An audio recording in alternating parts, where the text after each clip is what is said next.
Si vous aimeriez passer d'un anglais scolaire, débutant, un petit peu hésitant, à un anglais fluide, naturel et efficace, comme les natifs, cette compilation de vidéos est exactement ce qu'il vous faut. La prononciation anglaise est un point essentiel à travailler pour nous francophones si on veut avoir un accent fluide et une prononciation naturelle à l'oral.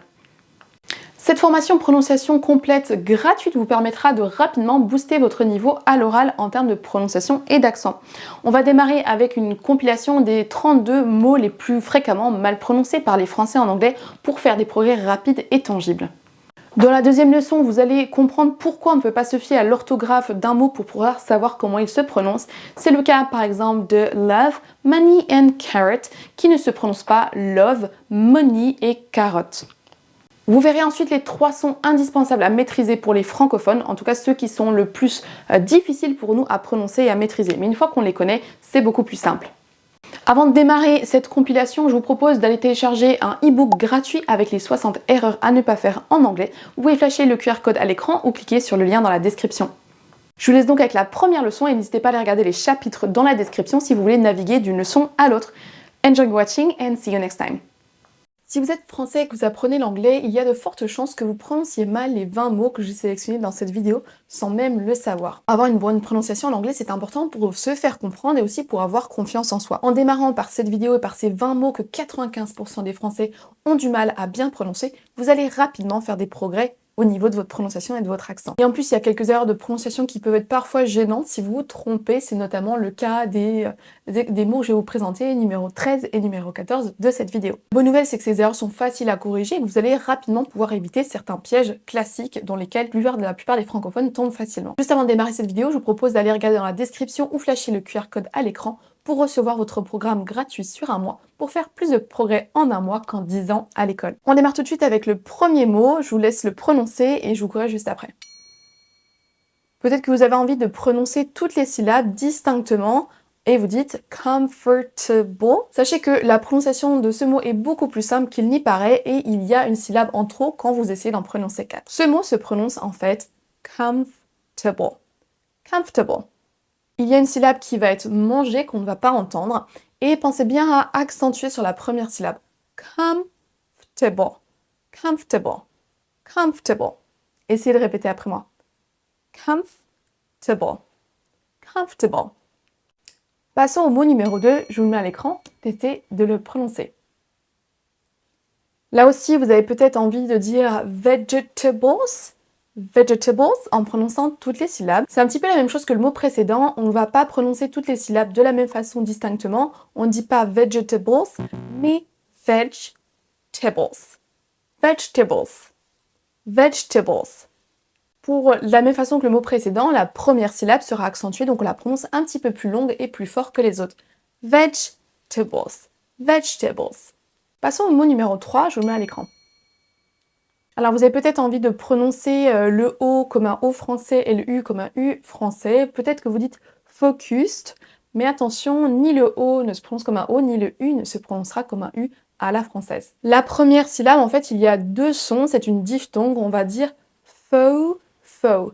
Il faut d'abord faire un son O et ensuite un son OU. Faux, faux. Le son U ne se prononcera pas comme un U, en fait c'est un son qu'on appelle le son schwa. Dans l'alphabet phonétique c'est un petit E à l'envers, et ce son c'est quasiment un E très peu perceptible. Donc ne dites pas focused, mais focused. Focused. C'est quasiment comme un son E. Focused. Focused. L'accentuation se fait sur la première syllabe, donc c'est cette syllabe qu'on va prononcer un petit peu plus fort et plus longtemps. Focused. Focused. Mot numéro 4. Ici, peut-être vous avez envie de prononcer le S et de dire Iceland. Iceland. Attention, ici, le S va être silencieux et ce mot se prononce island. Island. Ne confondez pas island, l'île, avec Iceland. Iceland, qui correspond à l'Islande. Dans le premier cas de figure, le S ne se prononce pas, alors que dans le deuxième, oui, on entend un son S. Iceland, littéralement le pays de la glace. Notez que le mot isle se traduit de différentes façons, soit c'est une île, donc isle, island, c'est la même chose, Et le mot aisle, on s'en sert également dans l'avion, donc pour parler du siège qui est côté du couloir. Donc on aura soit un window seat, soit un aisle seat. Donc on a soit le siège côté fenêtre, soit le siège côté, côté du couloir. Donc le aisle, on s'en sert donc dans ces deux cas de figure, l'île et pour dans l'avion, mais à chaque fois le S est silencieux. Aisle, island. Numéro 5, j'ai groupé plusieurs mots ensemble. Je vous laisse essayer. Le tout premier, on ne sait pas trop comment le prononcer, ce OU, on a envie de dire touf, tof ou je sais pas quoi. Ce mot veut dire difficile, compliqué, et voilà comment il se prononce. Tough, tough. Le mot suivant, c'est le verbe think, penser, mais au passé. Donc j'ai pensé, je pensais. I thought, thought. Donc là, on a deux choses qui sont complexes, c'est le son TH qu'on a beaucoup de mal à faire en tant que francophone parce que c'est un son qui n'existe pas en français.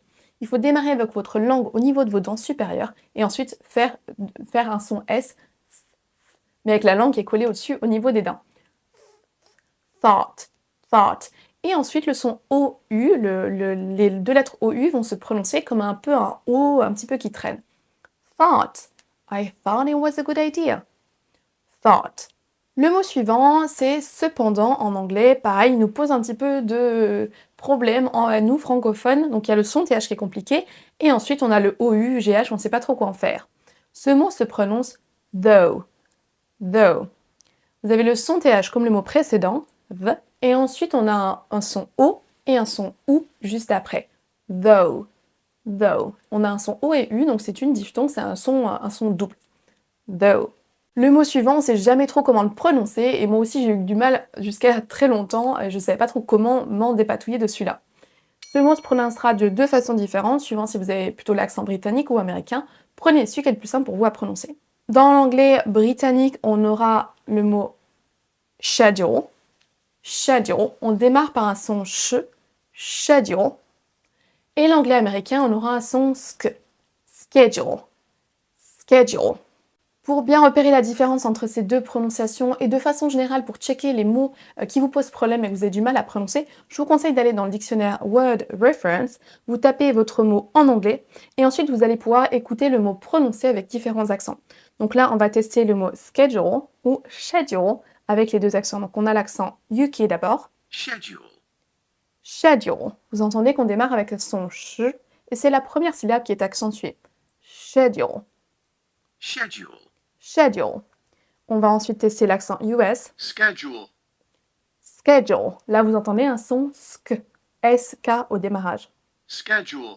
Schedule. De nouveau, l'accentuation se fait sur la première syllabe. Le mot suivant, vous avez peut-être envie de le prononcer banana, en prononçant chaque A comme un A français et en prononçant les syllabes avec la même intensité. Attention, ce mot est vraiment piégeur parce qu'il n'y a qu'un seul A qui se prononcera comme un A, c'est celui du milieu. On ne dit pas banana, mais banane. Banana. Le premier et le dernier son voyelles, les deux syllabes du début et de la fin, ça va être des sons qu'on appelle donc le son schwa avec le petit E à l'envers. Donc c'est quasiment un E très peu accentué. Banane. L'accentuation se fait sur la deuxième syllabe, elle traîne un petit peu, donc c'est le seul son A qui se prononcera comme un A dans ce mot. Banane. Banana. On va de nouveau faire le test sur Word Reference. On va écouter l'accent US. D'abord, il y a des toutes petites nuances entre l'accent US et UK pour ce mot-là également. Banana. Banana. Banana. Vous entendez bien l'accentuation sur la deuxième syllabe. Banana. Banana. Passons à l'accent UK. Banana. Banana. Vous entendez, c'est un petit peu plus léger. Banana. Banana. Banana.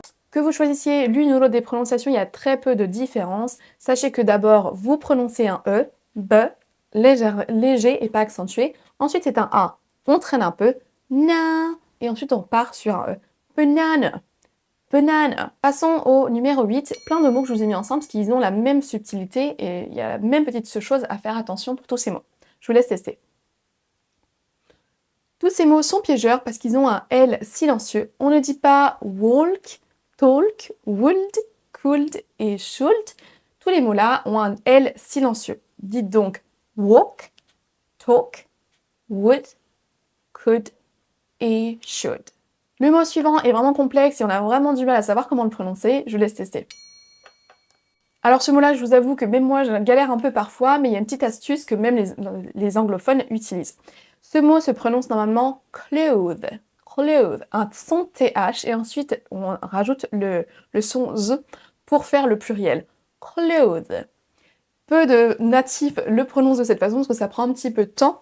On va parfois le modifier légèrement pour que ça ressemble quasiment au mot close, qui veut dire fermer. Donc si vous galérez à faire clothes, le TH plus le son Z derrière, comme moi et comme certains anglophones, parce que c'est quand même pas évident, la transition du son de l'un à l'autre est vraiment complexe, vous pouvez faire quasiment le mot close. Close. Et je vais vous parler d'un autre site qui est très intéressant pour améliorer votre prononciation. Ce site, c'est un site gratuit qui s'appelle Youglish. C'est la contraction de YouTube et English. Vous allez donc sur youglish.com. Ensuite, vous tapez le mot que vous aimeriez entendre. Et là, le site va vous trouver toutes les vidéos YouTube où ce mot a été prononcé. De cette façon, vous allez pouvoir entendre ce mot dans un contexte, dans une phrase, et vous allez pouvoir essayer d'améliorer votre prononciation comme ça. On teste donc avec ce mot close qui pose problème à beaucoup de Français, moi la première. Close. Vous entendez, il n'a pas fait son TH et le son Z derrière, on entend quasiment close. On va écouter une autre vidéo. Which was usually new clothes. Close. Là, on entend un petit peu le son TH plus le Z derrière. Make sure your clothes are appropriate. First appearances are important. Alright, ça vous donne un petit aperçu de comment prononcer donc ce mot clothes, qui est parfois complexe à prononcer. Passons au mot suivant. Je vous laisse tester. Il y a un I qui est écrit dans la phrase, mais attention, on ne dit pas recipe ou quelque chose comme ça. Le premier son sera un son E, re. Ensuite, on a un son schwa, donc le petit E à l'envers. Là, c'est un son E très léger, recipe, recipe. Au final, le premier est un son E, ensuite on a un son E, et à la fin, un son I. Donc au final, c'est un petit peu inversé par rapport à l'orthographe du mot. Recipe, recipe. Vous avez peut-être entendu que ce mot est accentué sur la première syllabe. Recipe, recipe. Pour info, sachez qu'un son schwa, donc le petit E à l'envers, un son E très léger, c'est une syllabe qui ne sera jamais accentuée, parce que justement, c'est un son qui est désaccentué entre guillemets. Le mot suivant, je l'entends beaucoup prononcer hurt ou quelque chose comme ça. Faites bien la distinction entre heart, le cœur, et hurt, hurt. Hurt veut dire blessé ou être blessé. Faites bien la distinction donc heart, hurt. Le premier, le mot cœur, ce sera quasiment comme si vous disiez heart avec un son H devant. Heart, heart. Alors que l'autre, c'est un son H plus un son E. Hurt, hurt. Le mot suivant est très simple et souvent mal prononcé. Il y a souvent 2 erreurs de prononciation. Je vous laisse tester. Ce mot, on a envie de prononcer toutes les syllabes. Beaucoup de Français vont dire chocolate. Donc la première erreur, c'est de prononcer toutes les syllabes. Chocolate. Et la deuxième erreur, ça va être de prononcer la dernière syllabe comme late. Le mot late veut dire tard, et vous entendez la prononciation late, late, mais le mot chocolate ne se prononcera pas de la même façon, même si l'orthographe est la même. Donc pour bien prononcer ce mot, il faut déjà prononcer seulement 2 syllabes, chocolate, chocolate. Attention donc ne pas dire chocolate. La deuxième chose, ça va être qu'il faut accentuer la première syllabe, chocolate, chocolate. Et vous entendez la prononciation de la deuxième syllabe, on ne dit pas late, mais let, let. Chocolate, chocolate. Peut-être que vous avez de nouveau reconnu que la deuxième syllabe, c'est un son schwa.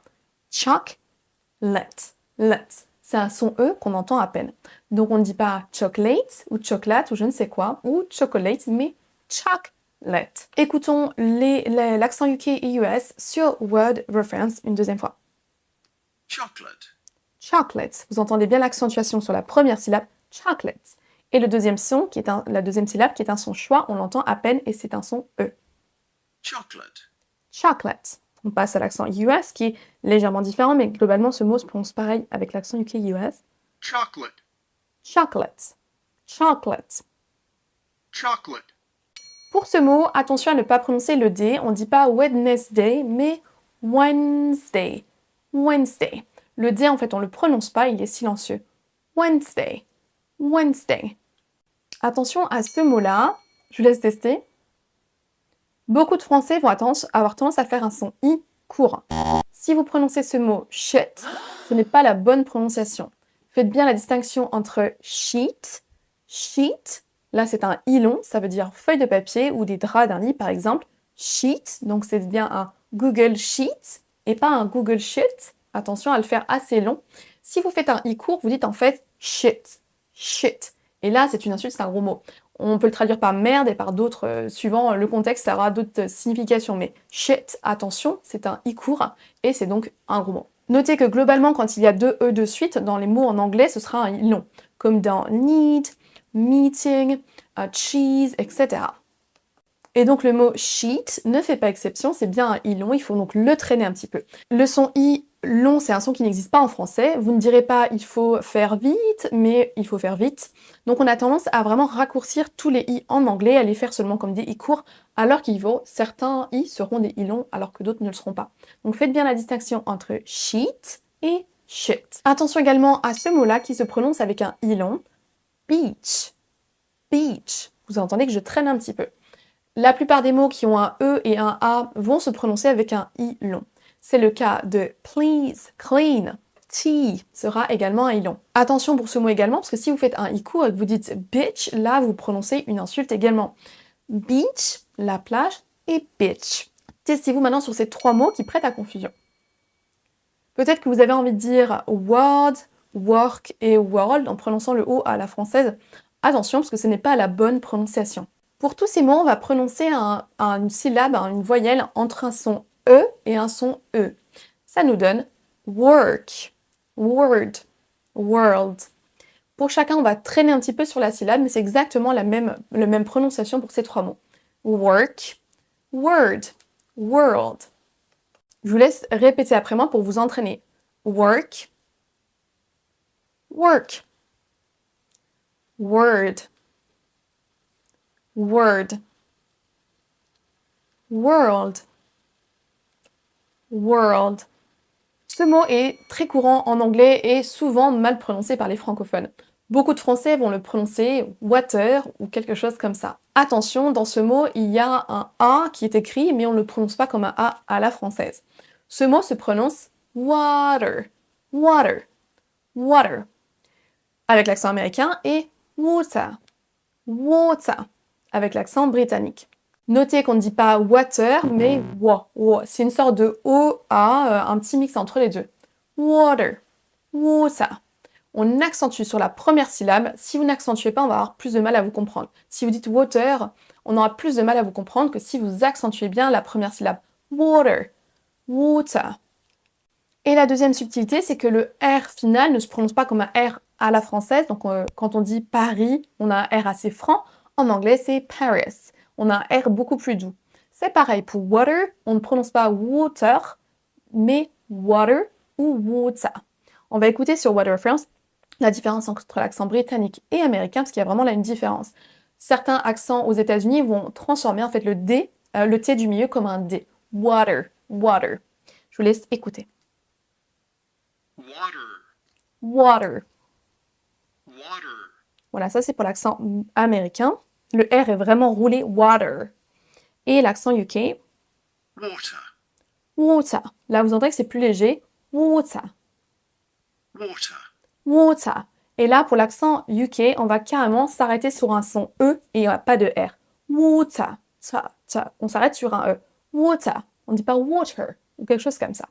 On a ensuite des erreurs de prononciation et des difficultés à prononcer en fait tous les sons TH, tous les mots qui démarrent par un son TH. C'est le cas de think et thanks.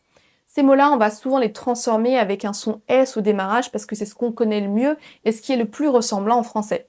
Le son TH, comme je vous l'ai dit, n'existe pas en français, c'est pour ça qu'on a du mal à le reproduire, nous francophones. Donc au lieu de dire think, vous avez tendance à dire think. En transformant le son en S, vous dites un mot différent. Think, penser, think, qui veut dire couler, faire naufrage. Donc en soi, si vous dites I think it's great, on va vous comprendre, mais idéalement, corriger cette prononciation va vraiment vous aider à vous faire mieux comprendre.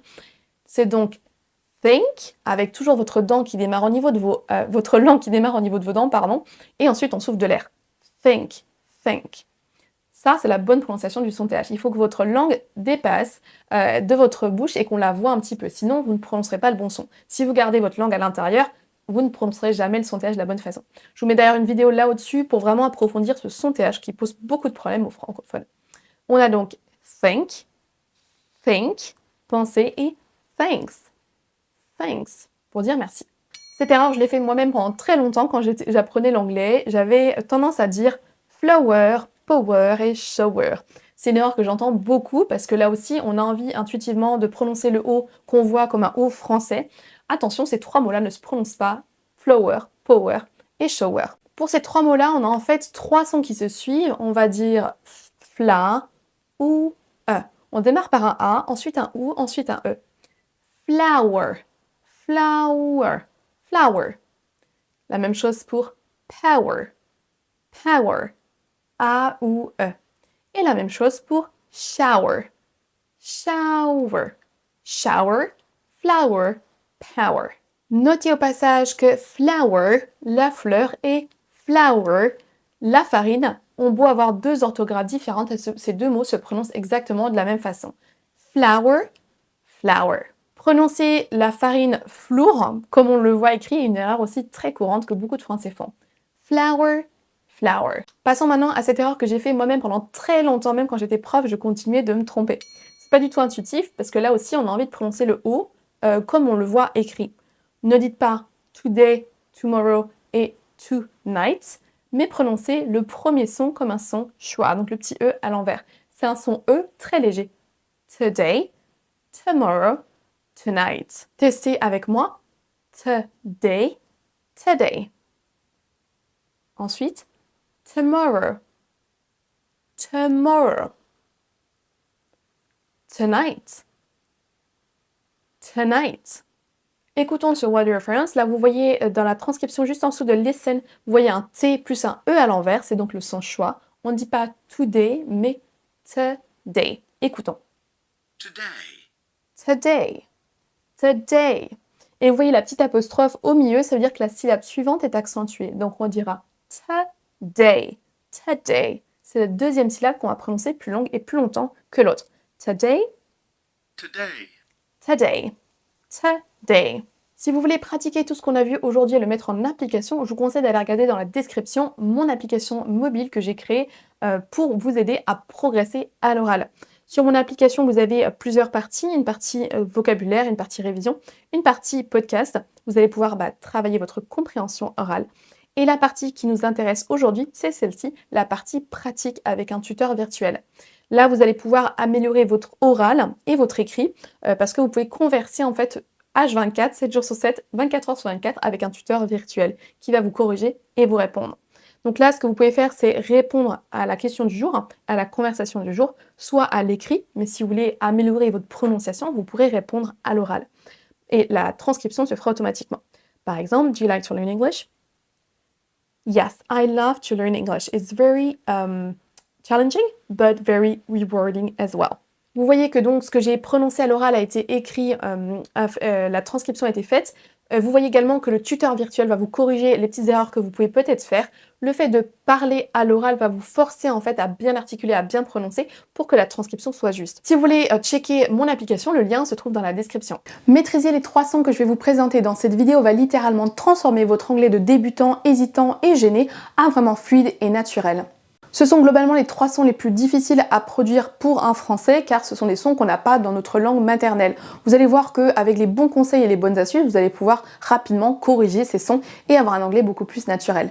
Si c'est votre première fois sur cette chaîne YouTube, moi c'est Léa, ex-sportive de haut niveau, ex-prof d'anglais. Je suis française et j'ai appris l'anglais comme vous à l'école, sauf que l'école ne m'a pas vraiment aidée à être 100% bilingue.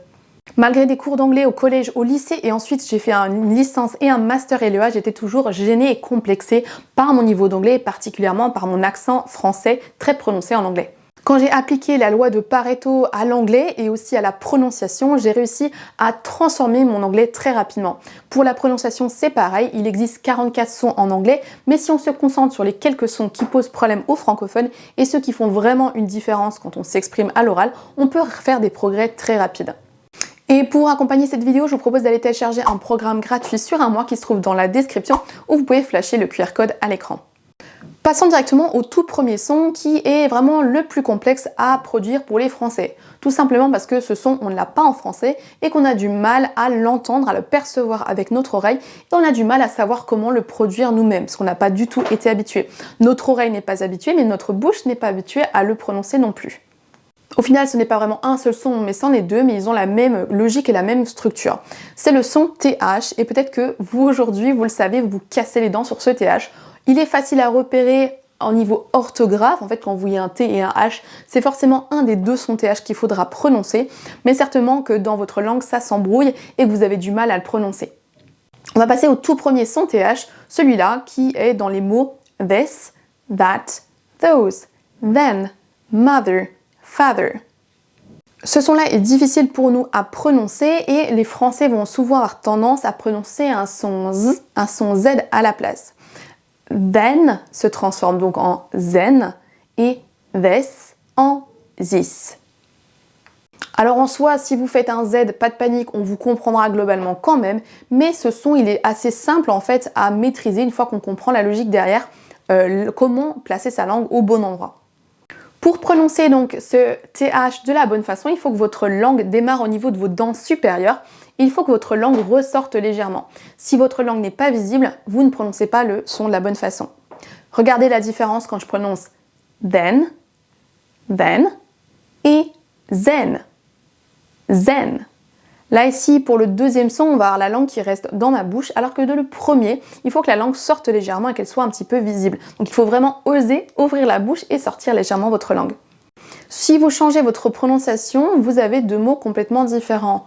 Then, ensuite donc c'est pour annoncer une suite logique, il s'est passé ça et ensuite il s'est passé autre chose. Alors que zen, avec un son z, là ça va être vraiment le fait d'être zen, d'être détendu. On va reprendre ensemble les mots que je vous ai présentés tout à l'heure. Démarrez bien avec votre langue au niveau de vos dents supérieures. This, then, mother, father. Passons maintenant au deuxième son TH qui a un fonctionnement similaire. Là, on le retrouve dans les mots bath, month, birthday, thank you. Là, dans ce cas de figure, les francophones ont tendance à le transformer en le son le plus proche qu'on a dans la langue française, qui est le son S, le son S. Au lieu de dire thank you, vous dites thank you. Au lieu de dire month, vous dites certainement months. Faites bien attention à la prononciation du son TH, parce que si vous le transformez en son S, vous obtenez un mot complètement différent. Par exemple, bath, bath, bath, bath. C'est pareil pour worth, worth, worth, worth. Également pour path, path, path, path. Et un dernier, think, think, think, think. Donc lorsque vous dites I think it's a good idea, vous ne dites pas je pense que c'est une bonne idée, mais je coule ou je suis en train de faire naufrage, une bonne idée. Ça n'a donc aucun sens. Vous avez peut-être remarqué la différence au niveau de ma bouche quand je prononce l'un ou l'autre. Quand je prononce avec un S, think, on ne voit pas ma langue qui dépasse, alors que quand je prononce le son TH, c'est la même chose que tout à l'heure. Il faut mettre votre langue au niveau de vos dents supérieures et souffler ensuite. Think, think. Pour les deux sons TH, il va falloir oser ouvrir votre bouche et que votre langue sorte légèrement, sinon vous ne ferez jamais le bon son. En corrigeant donc ces deux sons TH, vous allez rapidement améliorer votre prononciation, mieux vous faire comprendre et être beaucoup plus naturel à l'oral. Passons maintenant au deuxième son qui est encore plus simple à corriger, c'est le son I long. C'est quelque chose qu'on n'a pas en français, le I c'est un I, on n'a pas un I long et un I court comme c'est le cas en anglais. Écoutez la différence entre un I court et un I long dans les exemples suivants. Rich, reach, rich, reach. Chip, cheap, chip, cheap. Fit, feet, fit, feet. Et on a également slip, sleep, slip, sleep. Peut-être qu'au niveau de votre oreille, vous n'entendez pas beaucoup de différence et c'est normal, on n'est juste pas habitué parce qu'en français, on n'a donc qu'un seul son I. Le son I long est légèrement plus long et on traîne un tout petit peu sur la syllabe. Donc entre slip, glisser et sleep, il y a un tout petit peu de longueur en plus. L'erreur classique que font les Français, c'est de raccourcir en fait les I et de ne jamais faire de I long. Par exemple, I need to sleep, au lieu de I need to sleep. I need to sleep. C'est donc une erreur très courante et très caractéristique de l'accent français quand on parle anglais. Donc essayez de bien faire la distinction au niveau de vos oreilles entre le I long et le I court, ça va vous aider à vous-même essayer de faire ce distinguo entre le I long et le I court quand vous parlez vous-même. La plupart du temps, le I court sera représenté par un I et il se trouve dans des mots relativement courts, comme par exemple rich, big, sister, slip, fit, hit, sit. Le I long, lui, sera représenté de deux façons principalement, un double E, comme dans les mots meeting, cheese, need, be, teenager. Et il sera également souvent représenté par la combinaison de lettres E et A, comme par exemple tea, please, mean, neat, cheap. Lorsque vous voyez la combinaison de lettres double E ou E et A, globalement, il va falloir allonger un petit peu la syllabe I pour vraiment paraître plus naturel à l'oral. Alors, il existe quelques exceptions, comme par exemple le mot bread, qui a le E et le A, et c'est pas un son I dans ce mot-là. Alors, pourquoi est-ce que c'est important de rallonger les I longs quand il y en a besoin et que c'est un I long et pourquoi on ne peut pas se permettre de faire des I courts à chaque fois? La première raison, c'est qu'on va être beaucoup plus facilement compréhensible si on fait ce distinguo entre les I courts et les I longs. On va tester avec cette phrase qui apparaît à l'écran. Si vous dites aujourd'hui « I'd like to drink green tea, please », on vous comprend, mais il n'y a pas assez de musicalité, pas assez de variation, et ce sera beaucoup plus difficilement compréhensible que si vous mettez des I courts là où il en faut et des I longs là où il y en a besoin. Ce qui nous donnera « I'd like to drink green tea, please ». I'd like to drink green tea, please. Là, ici, le mot « drink », c'est un I court. Drink, drink. C'est court et rapide, alors que les trois mots suivants, c'est un I long. Green, green, tea, tea. Et on a également un I long dans please, please. Vous entendez peut-être que je traîne légèrement. On recommence encore une fois. I'd like to drink green tea, please. I'd like to drink green tea, please. L'autre problème, c'est quand on a deux mots qui sont relativement similaires, un avec un I court et l'autre avec un I long. C'est le cas par exemple de ship, sheep, ship, sheep. Le premier, c'est un bateau, ship, c'est un I court, et le deuxième, sheep, sheep, c'est un I long. Donc si vous prononcez le mauvais, on va avoir un quiproquo entre ces deux mots. Et il y a deux autres erreurs qui sont particulièrement embarrassantes si on les fait. La première, c'est quand on utilise shit, un I court, quand on veut parler de sheet. Le premier, ça peut être un gros mot ou juste on parle de merde, désolé pour le mot, mais shit avec un I court, donc ça peut être une insulte. Et sheet, sheet, on a bien deux E de suite. Là, ici, c'est soit des papiers, enfin une feuille de papier, soit des draps, par exemple, de lit. Donc, si vous êtes dans un hôtel ou un Airbnb qui vous manque des draps, I need the sheets, please. Ne dites pas I need a shit, please, sinon vous ne demandez pas du tout la même chose. On a la même chose pour le mot bitch, qui veut à la fois dire chienne, dans le sens la femelle du chien, mais c'est également aussi une insulte, je vous laisse trouver quoi. Et beach, beach, qui correspond à la plage. Donc quand vous allez à la plage, ne dites pas I'm going to the beach, mais I'm going to the beach. Beach. Le troisième son qui va transformer votre accent en anglais, si vous y prêtez attention, c'est le son R. Sachez qu'en français, on a un son R très franc, très dur. Par exemple, Paris, français, ravi, etc. En anglais, c'est pas du tout le même son qu'il va falloir reproduire. Que ce soit en début, en milieu ou en fin de mot, le R est beaucoup plus doux en anglais. Et si vous recopiez le son R français quand vous parlez anglais, vous allez vraiment déjà moins bien vous faire comprendre. Et en plus, ce sera beaucoup moins naturel et beaucoup moins facile pour vous à prononcer que si vous faites le R à l'anglaise. Donc les Français ont tendance à faire ce R français à toutes les sauces en anglais. Je caricature un tout petit peu, mais ça nous donnera I'm French and I come from Paris. C'est bien sûr caricatural, mais on entend beaucoup de Français qui utilisent ce R français en anglais également. En soi, rien de dramatique, on vous comprendra quand même, et les anglophones adorent le French accent, enfin, ils vont vraiment trouver ça cute justement, mais si vous voulez parler de façon plus fluide et naturelle, c'est ce R qu'il va falloir travailler. Il faut simplement faire un R beaucoup plus doux et beaucoup plus réduit. Au lieu de dire donc I'm French and I come from Paris, dites I'm French and I come from Paris. I'm French and I come from Paris. On va tester donc ce R anglais entre guillemets au début des mots. Donc on a rich, red, read. Rich, red, read. Voilà, au lieu de dire rich, je ne sais pas trop comment on pourrait le dire, red, read, dites bien rich, red, read. Au milieu d'un mot, c'est pareil, on oublie le R à la française et on le fait à l'anglaise. Donc Paris, French, practical. Paris, French, practical. Pour la fin de mot, ça nous donne teacher, better, faster, doctor. Alors là, je vous l'ai fait à l'américaine, donc c'est un R un petit peu roulé à la fin. Je recommence. Teacher, better, faster, doctor. Mais vous entendez, je ne dis pas du tout doctor ou teacher, better. On n'entend pas ce R franc comme on l'a en français.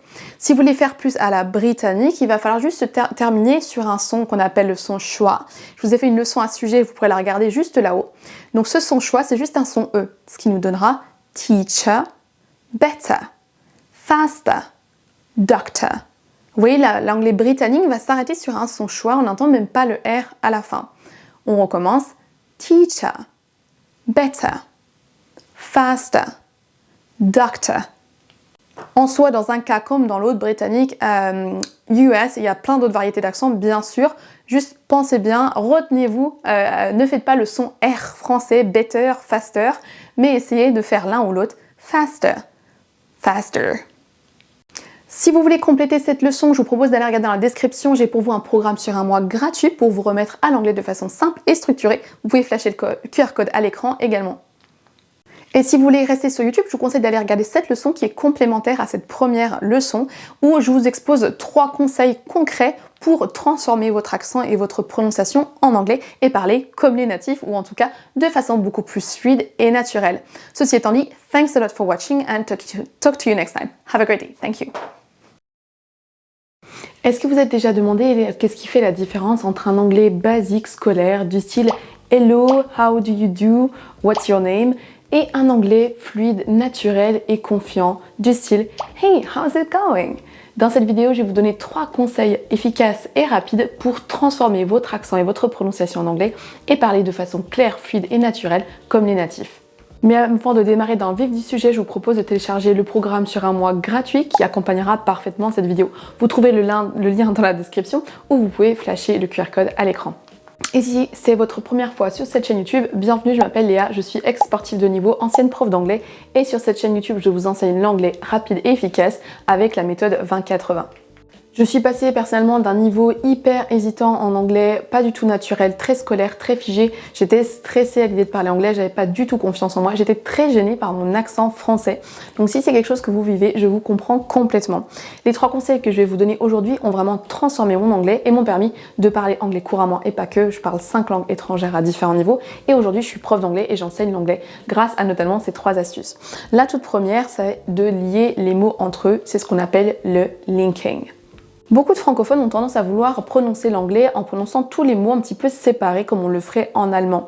Par exemple, I am French and I would love to speak English fluently. Ça c'est très haché, c'est pas comme ça qu'on parle en anglais, il va falloir lier les mots entre eux et on va éviter de faire des petites pauses comme on peut le faire quand on essaie de tout bien faire et de bien prononcer quand on apprend l'anglais en tant que langue étrangère. Si vous écoutez les natifs ou les personnes qui maîtrisent l'anglais, vous allez entendre qu'on ne détache pas les mots et que ça donne plutôt quelque chose du style I'm French and I would love to speak English fluently. Là, on a beaucoup plus de mots, de liaison en fait entre les mots. C'est ça aussi qui fait que l'anglais peut être parfois difficile à comprendre parce que vous avez l'impression que c'est un gros brouhaha et on ne sait pas quand s'arrête le mot et quand démarre le suivant. Passons au premier type de linking, donc de liaison des mots. On a un premier linking qui est relié une consonne à une voyelle. On a par exemple a lot of. On ne dira pas a lot of, mais on va lier le mot lots et of ensemble. On a une consonne à la fin du mot et une voyelle dans le suivant et en fait on va lier ça entre eux plutôt que de séparer les mots parce que c'est beaucoup plus compliqué à prononcer, c'est beaucoup plus fluide de lier ces deux mots entre eux. Ça nous donne donc lot of, lot of. Le t et le o vont être liés entre eux. Dans une phrase, ça peut donner I have a lot of friends. I have a lot of friends. Lot of friends. Énormément de phrasal verbs avec le verbe et la petite préposition derrière vont être liés également. C'est le cas de look up. Look up. On va pas détacher ça, ces deux mots de cette façon quand on l'utilise dans une phrase, mais on va lier look up, comme si c'était un seul mot. Ce qui nous donne I don't know this word. I will look it up. I look it up. I don't know this word. I look it up. Dans cet exemple, on a même deux fois des liaisons, donc on a look it et it up. Look it up. Vous entendez bien que je ne dis pas look it up, ce qui est beaucoup plus compliqué à prononcer, beaucoup moins fluide, et ça vous prendra beaucoup plus de temps, et puis vous risquez de vite vous emmêler les pinceaux. On essaye ensemble. Look it up. Look it up. On a la même chose pour le phrasal verb wake up. Wake up. On va donc les lier entre eux, ce qui nous donne wake up. Wake up. What time do you generally wake up? What time do you generally wake up? C'est la même chose pour hold on. Hold on. On a une consonne et ensuite une voyelle, ce qui nous donne hold on. Hold on. Par exemple, I can't talk to you right now. Hold on a minute. Hold on a minute. I can't talk to you right now. Hold on a minute. Passons maintenant à cup of tea. Cup of tea. On va lier cup of ensemble, ce qui nous donnera quasiment comme un seul et même mot. Do you fancy a cup of tea? Cup of. Do you fancy a cup of tea? Do you fancy a cup of tea? On a également green apple.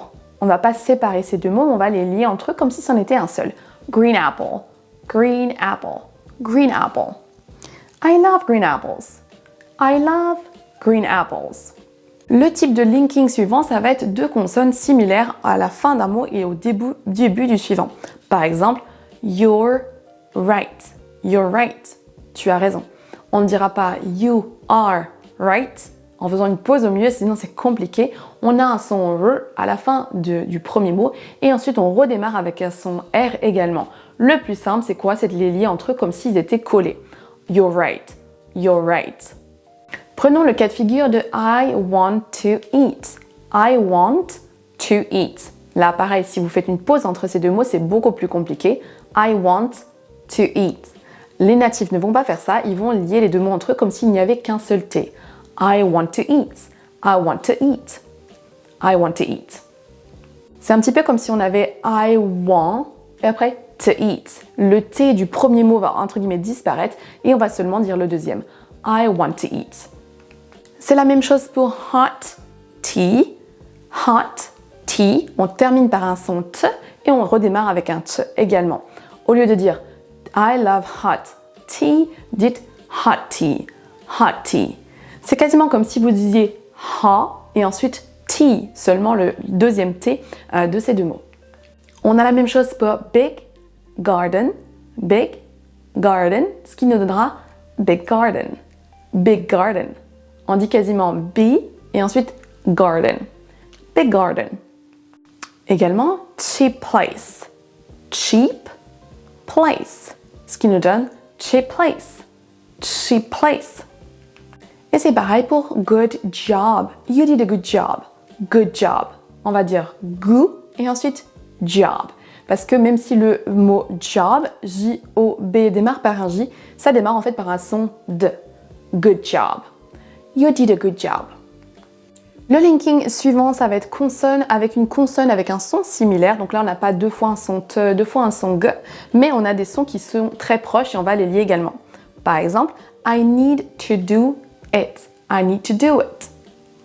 Là, on a need, un son D, et on repart avec un son T. Mais on ne va pas détacher ces deux mots-là, on va les lier entre eux. On ne dit pas I need to do it, mais I need to do it.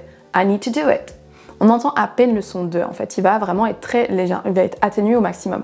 I need to do it. I need to do it. C'est pareil pour sleep better. Certes, on a un P et ensuite un B, mais on va les lier entre eux. Sleep better, sleep better. Ne détachez pas ces deux mots-là en disant to sleep better, mais sleep better, sleep better. C'est la même chose pour light day, light day. It is a very light day. Ça vous fait vous arrêter en cours de route. Essayez de lier ça en light day. Light day. On n'entend quasiment pas le T du premier mot. On a ensuite le dernier type de linking avec voyelle plus voyelle. Là aussi, on ne va pas séparer les mots. Par exemple, hurry up. Hurry up. We are late. Mais hurry up. Hurry up. On va lier ces deux mots entre eux, même si on a deux voyelles avant et après. C'est la même chose pour say it. Say it. Ne vous forcez pas à faire une pause au milieu, mais dites say it. Say it. On a la même chose pour go out. I need to go out. Ce serait pas du tout naturel de le prononcer comme ça, mais dites go out. Go out. Et on a également do it. Pareil, ce n'est pas naturel, dites do it. Do it. Un petit peu comme c'était un seul et même mot. Do it. Passons maintenant au deuxième point qui va littéralement transformer votre prononciation si aujourd'hui vous n'y prêtez pas attention. Ce point, c'est l'accentuation des syllabes dans un mot. Je vais vous expliquer exactement ce que ça veut dire et comment vous allez pouvoir vous en servir pour changer votre accent anglais. Je vais vous mettre des mots à l'écran et je vais vous demander de mettre pause et d'essayer de les prononcer naturellement sans vous prendre la tête et juste voir comment aujourd'hui vous pensez qu'ils se prononcent. Peut-être qu'aujourd'hui votre prononciation ressemble un petit peu à ça. Paris, banana, happy, boring. Agree, fantastique, restaurant, amazing. Le problème, c'est que vous n'accentuez pas la syllabe qui est accentuée. En anglais, tous les mots de 2 syllabes et plus vont avoir une syllabe qui est accentuée, c'est-à-dire qu'il y a une des syllabes qui va être prononcée plus longtemps et plus forte que les autres. C'est quelque chose que les francophones ne savent pas forcément, ne repèrent pas avec leur oreille, parce qu'on n'est pas du tout habitué à ça, et quelque chose qu'on a du mal à reproduire nous-mêmes parce que la langue française ne fonctionne pas comme ça. Donc dans les mots que je vous ai affichés, on va les prononcer avec une syllabe plus forte, plus longue, et les autres syllabes seront atténuées et il y aura moins d'emphase dessus. On ne dira pas donc Paris, mais Paris. Paris. On accentue sur la première syllabe. Paris. Notez au passage que le R, je ne le prononce pas à la française, je ne dis pas Paris, mais R. Paris. Paris. C'est vraiment la première syllabe qui est accentuée. Et si vous n'accentuez pas au bon endroit ou si vous ne le faites pas du tout, on va vraiment avoir du mal à vous comprendre et ça va rendre votre prononciation beaucoup plus scolaire, beaucoup plus académique, beaucoup moins naturelle. Pour le mot suivant, on n'a pas banana avec une accentuation similaire sur les 3 syllabes, mais banana. Banana. C'est la deuxième syllabe qui est plus accentuée que les autres. C'est la même chose pour happy. On ne va pas prononcer happy avec la même intonation sur les 2 syllabes. On prononcera la première plus longtemps et plus fort. Happy. I'm very happy. Happy. C'est la même chose pour boring. Boring. La première syllabe est prononcée plus fort que les autres. Boring. It's really boring. Boring. Pour agree, c'est sur la deuxième syllabe qu'on accentuera, donc on n'aura pas I agree ou I agree, mais I agree. Agree. C'est la deuxième qui est prononcée plus longue. Les mots de 3 syllabes et plus, c'est la même chose. Il y en aura toujours une et unique qui va être plus prononcée plus fort que les autres. On ne dira pas It is really fantastic ou fantastic, mais fantastic. It is fantastic. La deuxième syllabe est prononcée plus forte que les autres. Fantastic. Fantastic. It's really fantastic. C'est la même chose pour restaurant. Restaurant. La première syllabe là sera prononcée plus forte que les autres. Restaurant. It's really a lovely restaurant. Et pour amazing, on n'aura pas amazing, mais amazing. Amazing. C'est la deuxième syllabe qui ressort plus. It is really amazing. Amazing. Donc l'exercice de prononcer ces syllabes plus fortes et plus longtemps que les autres est un petit peu complexe quand on met ça dans une phrase. Il faut d'abord vous entraîner à prononcer comme je l'ai fait les mots un par un, tout seul, hors contexte. Vous pouvez pour ça aller dans le dictionnaire Word Reference, vous tapez le mot en anglais et vous allez pouvoir voir à quel endroit est l'accentuation. On va voir un exemple avec le mot fantastic, comment vous auriez pu vous-même trouver où est l'accentuation sans forcément avoir ce genre de vidéo sous le coude. Vous allez donc dans le dictionnaire Word Reference et vous tapez le mot en anglais, vous choisissez le dictionnaire anglais-français. Là ensuite en dessous vous avez deux options pour identifier où est l'accentuation. La première c'est de regarder ici là dans la transcription phonétique, même si c'est un petit peu des hiéroglyphes et que vous comprenez pas, vous allez repérer la petite apostrophe. L'apostrophe elle se trouve juste avant la syllabe accentuée. Donc là on a fan, une apostrophe, tastic. Donc l'accentuation se trouve sur la deuxième syllabe, sur le ta, fantastic. Ça, c'est donc la première façon de repérer l'accentuation. La deuxième, ça va être d'écouter. Vous cliquez simplement sur Listen et vous allez essayer d'écouter où est-ce que vous entendez la syllabe qui est prononcée plus fort que les autres. On fait le test. Fantastic. Fantastic. Fantastic. Ça, c'est l'accent britannique. Sachez que l'accentuation, que ce soit l'un ou l'autre des accents, ou même d'autres accents, il n'y a pas que cela, elle sera toujours au même endroit. Fantastic. Fantastic. Fantastic. Fantastic. Vous entendez bien que donc la deuxième syllabe est accentuée plus que les deux autres. Donc le récap, les trois conseils que je vous ai donnés aujourd'hui, c'est d'abord d'éviter de détacher les mots et de les séparer comme on pourrait peut-être un peu le faire en français. Il faut vraiment lier les mots entre eux. Faites confiance à votre instinct et aussi à votre oreille. Essayez de recopier ce que vous entendez pour que ce soit plus fluide. En numéro 2, on a donc l'accentuation de certaines syllabes dans les mots. Donc ne dites pas I want some water, mais I want some water. Water. Accentuez bien celle qui doit l'être et diminuez l'autre qui ne doit pas l'être. Donc vous allez devoir prêter attention à cette syllabe accentuée pour les mots de 2 syllabes et plus, sans quoi votre anglais ne sera pas naturel et pas fluide. Là, le conseil suivant, ça va être la même chose, une accentuation, mais cette fois des mots dans la phrase. Si à l'heure actuelle, vous prononcez tous les mots avec de la même façon, avec la même intensité, comme on le ferait en français nous-mêmes, par exemple, je voudrais de l'eau s'il vous plaît. On ne va pas dire je voudrais de l'eau s'il vous plaît ou quelque chose comme ça, mais c'est le cas en anglais. Il va falloir que certains mots ressortent plus que d'autres, tout comme on l'a vu juste avant, certaines syllabes vont ressortir plus que d'autres. Par exemple, dans la phrase I would like some water, please, on ne prononce pas tous les mots de la même façon, mais on va dire I'd like some water, please. I'd like some water, please. Les mots like et water vont ressortir plus que les autres. Le pronom je, I, va être vraiment raccourci, réduit. On va à peine l'entendre. I'd like, I'd like. Ensuite, le mot some, qui n'est pas un mot de contenu, donc c'est ni un verbe, ni un adjectif, ni un nom, on va le réduire également. I'd like some water, some water, some water. I'd like some water, please. Donc c'est les mots, les verbes notamment, et les noms, les adjectifs qui vont ressortir plus que les autres. Donc si vous arrivez à changer votre accent de I would like some water please à quelque chose de plus naturel, I'd like some water please. Ça va être beaucoup plus facile de vous comprendre, de vous faire comprendre et beaucoup plus naturel à l'oral. Prenons l'exemple de cette deuxième phrase. There's a big house in the forest. On ne va pas prononcer l'anglais de cette façon, ça prendrait du temps et ce serait pas naturel et pas fluide. Et vous allez avoir du mal à entendre vous-même et à comprendre ce qu'on vous dit si vous-même, vous ne faites pas l'effort de réduire les mots qui doivent l'être et d'accentuer ceux qui doivent l'être. Donc cette phrase se prononcera There's a big house in the forest.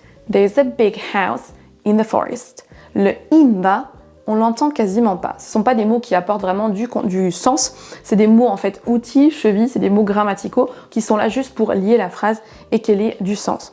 C'est pareil avec le apostrophe S. There's a big house. On prononcera à peine en fait le verbe être et la préposition a. On ne dit pas there is a big house, mais there's a big house. There's a big house. On va tout réduire, le verbe être donc et la préposition a. There's a big house. Big house, à l'inverse, va ressortir. Ça nous donne donc There's a big house in the forest. There's a big house in the forest. Quand je le dis vite, vous allez presque seulement entendre big house forest. C'est exactement l'idée. Les mots de contenu qui vont nous donner, nous faire comprendre ce que veut dire la phrase vont ressortir plus et ceux qui vont être juste là des petits mots de liaison, des mots grammaticaux, on va à peine les entendre. Et donc si on enlevait complètement ces mots qui sont réduits, la phrase aurait quand même du sens. Big house, forest. On comprend ce que vous voulez dire. Je vous la refais une dernière fois. There's a big house in the forest. There's a big house in the forest. Prenons un exemple de plus. I always drink a cup of green tea in the morning. I always drink a cup of green tea in the morning. Ce serait merveilleux si tout le monde parlait comme ça, parce qu'on pourrait tout comprendre, mais il faut que vous vous habituiez vous-même à réduire les mots qui doivent l'être, à accentuer les autres, parce que ça va aussi améliorer votre écoute. Vous allez plus facilement percevoir donc ces mots qui ressortent et retrouver le sens de la phrase sans avoir besoin d'entendre chaque mot individuellement. Ça nous donne donc I always drink a cup of tea in the morning. Donc le a, le of, on les entend à peine, et in the, on va l'entendre à peine également. I always drink tea, a cup of tea in the morning. I always drink a cup of tea in the morning. Il y a donc certains mots qui ressortent et d'autres mots. Je vous la refais une dernière fois. I always drink a cup of tea in the morning. Oh, c'était green tea. I always drink a cup of green tea in the morning.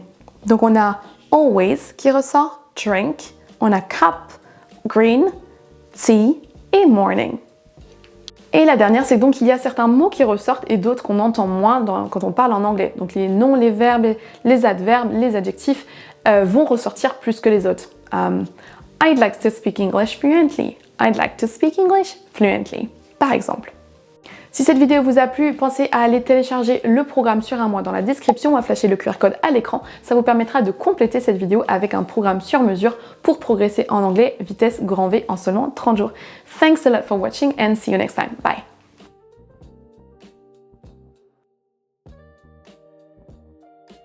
Maîtriser ce son anglais va littéralement transformer votre prononciation et votre accent en anglais, car c'est le son le plus couramment représenté en anglais et c'est un son qui donne du fil à retordre aux francophones. Il est tellement fréquemment utilisé en anglais qu'il a même un nom et c'est le seul son anglais qui a son propre nom, son propre terme. Il s'appelle the schwa sound. Le problème, c'est que la plupart des Français et des francophones vont prononcer les mots anglais exactement comme ils sont écrits et avec des sons similaires qu'on a nous en français. Donc par exemple, ça va nous donner I love carrots and bananas. Vous allez prononcer les A comme des A, les O comme des O. Donc carottes et bananas. Ou par exemple, I need to focus on my work. Le mot work, justement, vous voyez W-O-R-K et vous vous dites, je vais prononcer un O, work. Alors qu'en fait, si vous écoutez bien, vous allez entendre qu'on n'entend pas du tout un O, mais quasiment un E. Work. Work. Et oui, pas de chance si vous faites ça, c'est que l'anglais est une langue qu'on appelle non phonétique, c'est-à-dire qu'on ne peut pas se fier à l'orthographe pour deviner la prononciation de la plupart des mots. Je vous laisse tester avec les 3 mots qui sont à l'écran, essayez de les prononcer à haute voix, mettez pause s'il le faut et je vous explique exactement pourquoi on ne peut pas se fier à l'orthographe pour les prononcer. Si le tout premier vous avez prononcé bananas, un petit peu comme on ferait le mot banane en français, normal il y a 3 A, pourquoi on ne les prononcerait pas? Eh bien sachez que c'est faux et c'est une erreur très courante parce que justement on se fie à nos yeux plutôt qu'à nos oreilles. La petite feinte en anglais, c'est qu'en fait il y a seulement un seul des A qui se prononce comme un A, c'est le deuxième, et les deux autres ça va être ce fameux schwa sound, ce qui nous donne bananas. Bananas. Bananas. C'est la même chose pour le deuxième, ne dites pas carotte avec un O, parce qu'on voit un O écrit, mais dites plutôt carrot. Carrot. En fait, le O, c'est également un schwa sound, et on ne peut pas le deviner parce que le schwa sound peut être représenté par différentes lettres. On l'a vu juste avant, ça peut être un A, mais ça peut être un O également. Donc ce n'est pas carotte, mais carrot. Carrot. Et on a la même chose pour le dernier mot, on ne dit pas focus, mais focus. Focus. Ce son schwa sound est donc un petit peu partout dans la langue anglaise et il se cache sous différentes lettres. Donc c'est un son qui va être parfois difficile à repérer même s'il est très facile à prononcer. Le schwa sound est vraiment le premier à travailler parce qu'il est très facile à prononcer, contrairement à par exemple le TH en anglais qui nous pose vraiment du fil à retordre, qui nous donne du fil à retordre à nous francophones. Mais il est un petit peu pernicieux parce qu'en fait il se cache aux différentes formes et différentes lettres. On a le A, le O, le U par exemple. À l'école, on ne m'a pas du tout parlé de la prononciation anglaise et c'est seulement pendant ma licence et mon master LEA qu'on a commencé à aborder ce sujet. Avant, j'étais très complexée, très gênée par mon accent français très prononcé, mais aujourd'hui, je parle l'anglais de façon fluide, naturelle et comme les natifs, grâce à notamment la prononciation. Dans cette leçon complète gratuite sur le son schwa, vous allez enfin tout comprendre et réussir à transformer votre accent facilement et rapidement. Mais juste avant de démarrer la leçon, vous pouvez aller télécharger un programme gratuit sur un mois pour vous remettre à l'anglais et revoir les bases de façon rapide et efficace. Vous pouvez flasher le QR code à l'écran ou regarder le lien dans la description. Sur ce, passons maintenant à la leçon. Enjoy watching! Bienvenue dans cette leçon où nous allons voir aujourd'hui le son le plus courant en anglais. Je pense que vous allez être surpris. Mais avant de démarrer, je voudrais que vous prononciez, comme vous pensez que ça se prononce, les 4 mots qui sont à l'écran tout de suite. Vous pouvez mettre pause et les prononcer à haute voix. On verra la correction à la fin de la leçon. Voyons donc ce son qui s'appelle le son schwa. C'est le seul de l'alphabet phonétique à avoir un nom car c'est le plus couramment représenté dans la langue anglaise. Ce son n'existe pas en français, mais c'est pourtant la voyelle que vous allez entendre le plus et prononcer le plus en anglais. Le symbole dans l'alphabet phonétique, c'est un E à l'envers et on va voir des exemples juste après. Tout d'abord, comment se prononce ce son schwa? Pour le prononcer, il suffit de prononcer le mot de en français et c'est le son que vous obtenez en deuxième. Là, le son voyelle. E. Il faut relâcher les lèvres, c'est un son très doux qu'on entend à peine. Ce son peut être représenté par différentes lettres. Dans les 4 mots ci-dessous, vous avez un O, un A, un E et un U. Mais le son qu'on prononce à chaque fois est le même. C'est le son schwa. Écoutez. Carrot, banana, better, focus. En français, on aura tendance à remplacer le son schwa par la lettre qui est écrite, par exemple carotte, banana, better, focus. Mais attention, ce son schwa est délicat parce que on ne peut pas, il n'y a pas une représentation commune à chaque fois. Carrot, banana, better, focus. Comment reconnaître ce son schwa? Vous avez plusieurs façons. Vous pouvez le reconnaître à l'oreille, comme je vous l'ai dit, c'est un son E assez doux. E. Vous pouvez aussi aller dans le dictionnaire Word Reference, vous tapez le mot en anglais et dans la partie transcription phonétique, ici vous allez voir, c'est le petit E à l'envers. Le mot O se prononce avec un son schwa à la fin. Water, water. Ou pour l'accent américain, water, water. Attention à bien prononcer ce son schwa, il est très important car il est représenté dans de nombreux mots en anglais et quand on est en train d'apprendre l'anglais, on a tendance à remplacer le son E par la lettre qu'on lit. Si vous voyez par exemple un O, un A, un U, vous allez avoir tendance à le remplacer. Donc vous allez dire par exemple carotte, banana, focus. Vous allez lire le mot comme vous voyez en fonction des lettres et le prononcer de cette façon. Attention parce que si vous faites ça, on aura du mal à vous comprendre. On ne dit pas carotte, mais carrot. On ne dit pas banana, mais banana. On ne dit pas focus, mais focus. Par exemple, un francophone dira souvent banana et va prononcer les 3 A de la même façon. Sauf que vous voyez ici, dans la capture d'écran du dictionnaire Word Reference, que le premier et le dernier A se prononcent avec le son schwa. On n'aura donc pas banana, mais banane. Banana. Banana. Si personne ne vous explique ce son, vous allez avoir tendance à reproduire ce que vous voyez à l'écrit. Même si vous entendez un anglophone prononcer le mot carrot, vous allez certainement faire plus confiance à vos yeux qu'à vos oreilles.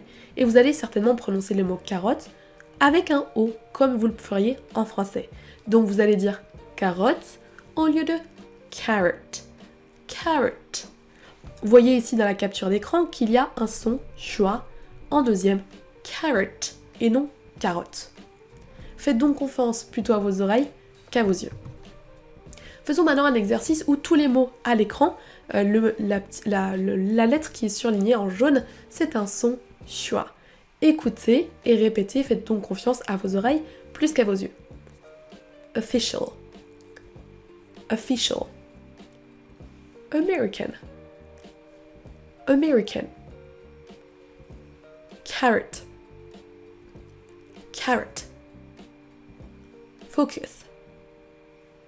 Focus. Campus. Campus. Water. Water. Better. Better. Faster. Faster. easier, easier. Doctor, doctor. Actor, actor. Support, support. Parrot, parrot. Pleasant, pleasant. Again, again. About, about. Bottom, bottom. Album, album.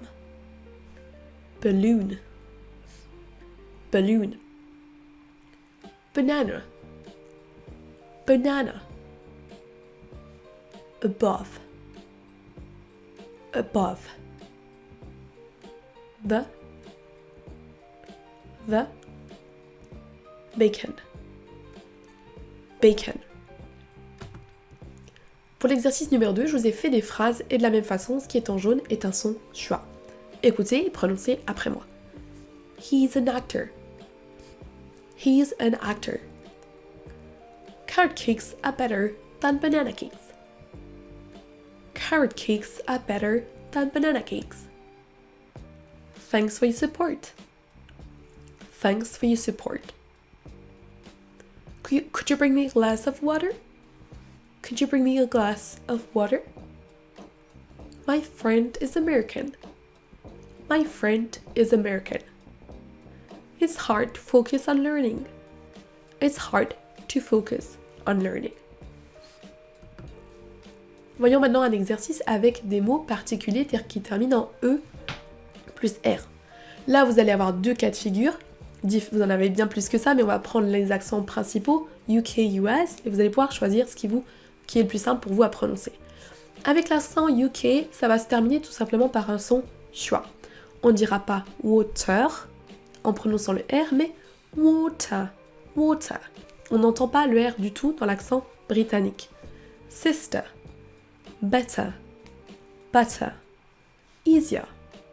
Si vous préférez l'accent US, là vous allez entendre une sorte de R roulé à la fin. Écoutez la différence. Water, Vous avez un son schwa suivi d'un R, mais pas un R à la française. On ne dit pas water, mais water.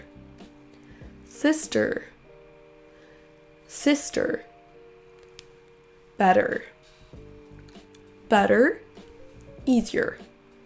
Je vais répéter de nouveau chaque mot avec d'abord l'accent US et ensuite l'accent britannique. Water, water. Sister, sister. Better, better. Better, better. Easier, easier. Mais notez qu'on ne prononcera pas le E plus R comme on le ferait en français. Ne dites surtout pas water, sister, better, butter, easier. Que vous choisissiez l'accent plutôt US ou UK, contentez-vous d'un son schwa et éventuellement d'un R comme on le fait à l'américaine. Écoutons maintenant dans le dictionnaire Word Reference directement le premier mot water avec l'accent UK et l'accent US. Démarrons par l'accent UK. Water. Water. Vous entendez qu'on entend un son schwa à la fin et pas du tout de R comme on le ferait en français. Water, water. Passons à l'accent US maintenant. Water. Water.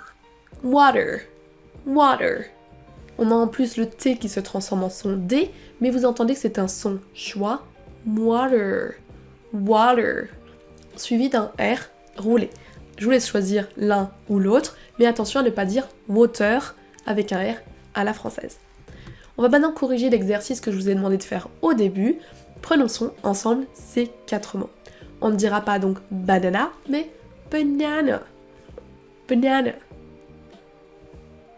On ne dira pas water, mais bien water ou water.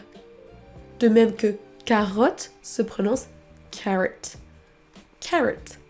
Et américaine n'existe pas, c'est bien son schwa au début. American, American.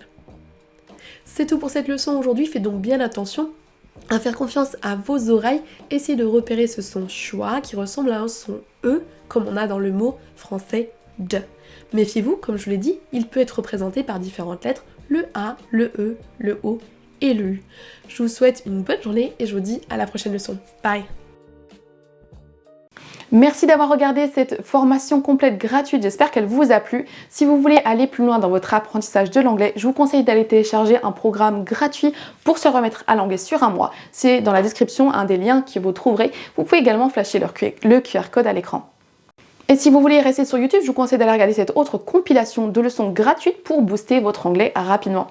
Thanks a lot for watching and see you next time. Bye!